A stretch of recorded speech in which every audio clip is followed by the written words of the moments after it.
Hi everyone, I'm Dr. Karishma and today we are going to do an Ask Me Anything session. So I like to sometimes on my Instagram story put up a question and then I had put up Ask Me Almost Anything.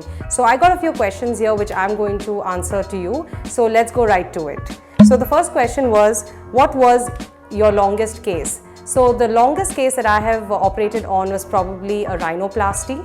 And because it's one of the most technical procedures in cosmetic surgery, and this was a secondary rhinoplasty. The patient had already undergone a procedure in the past and wanted a revision, and it was a complex case which required more so of a nose reconstruction, and this reconstruction had to be done using their own rib cartilage and to redo the entire nose and build up a foundation for the patient. So it took almost 5 to 6 hours to perform this nose reconstruction, and that is one of the longest cases that I have performed. So the next question is the most pleasing outcome.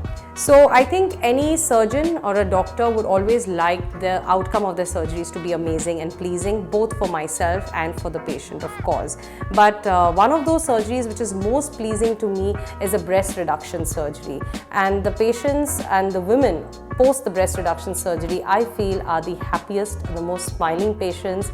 They are just so happy because one, they have a weight off their chest and they're not bothered about the pain anymore. You know, they all come to me with the problem of a heavy chest, back pain, neck pains, due to heavy breasts. Sometimes it is like a social embarrassment. They're unable to wear tight-fitting clothes. Some of the women who gym and work out, they are unable to go to the gym just because of the heavy-sized breasts, and you know, they want to feel comfortable at their workout place, at their workplace. They don't want people staring at them, and for these functional as well as aesthetic reasons, the breast reduction surgery is one of those pleasing surgeries which I love. So again, the next question is, why is it called plastic surgery and what's plastic got to do with it? Well, I get this question asked to me a lot of times, and well, the whole idea of plastic surgery is to mold. It was derived from an ancient word called plastikos, which means to mold. So there is nothing like plastic, or plastic has nothing to do with plastic surgery. Plastic surgery is a culmination of reconstruction to mold things, to get things better, to revise things, to refine and redefine things. So that is all about plastic surgery. And coming up, the next question, can you fix my broken heart? Well, I wish I could, but my heart is already stolen and it is with somebody already.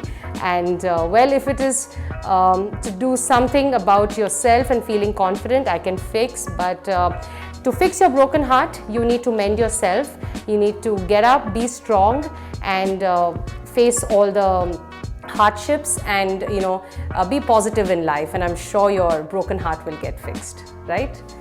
Okay, so the next question is, have you ever or would you ever get plastic surgery? Yes, I've always thought about it, and not just plastic surgery, I've thought about certain cosmetic procedures like, you know, I have an issue with dark circles and these under eye hollowness, which I've always had since college, and now it bothers me as I'm almost turning 40, and I feel with my work hours and you know, my work timings, these are getting worse. So very soon I think I'll be going in for probably under eye fillers, and I will definitely post it on Instagram for you guys.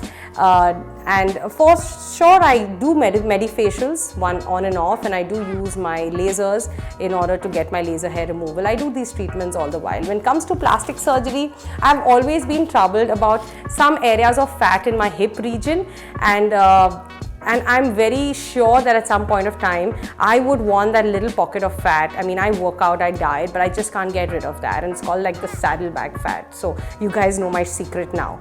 Okay, so that is something I will get the liposuction for in time, till a point I decide I can't do anything more with it. So yes, liposuction for those saddlebag areas. Yeah. Okay, so the next question we had here was, name a good-looking man and a good-looking woman according to me. So for me, a good-looking man, oh, there are so many, but one of those men that I always look up to and find him so handsome is George Clooney. and I just love the salt and pepper look. I like Robert Downey Jr. because of his face structure, his nose profile, and yeah, these are guys who I really love. Good looking woman, I have to say Sushmita Sen. I think she has a wonderful, wonderful personality, and the way she talks and the way she approaches, and definitely I would say Julia Roberts. I just love her bright white smile, and it just always peps you up, makes me feel positive. Okay, getting on to the next question. So tell me something other than plastic surgery that you are passionate about. Well, I'm really passionate about dance.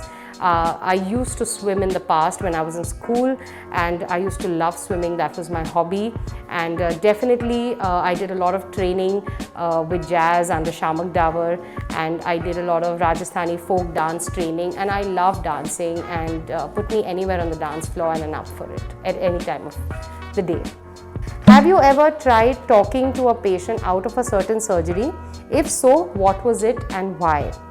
Well, there are various circumstances that I have tried to talk a patient out of a particular surgery if I feel that they do not really require it. If they are underage, possibly below 18, and they have come to me looking for certain cosmetic procedures, I feel one should delay procedures till they are above 18 or at least 21 in case of girls.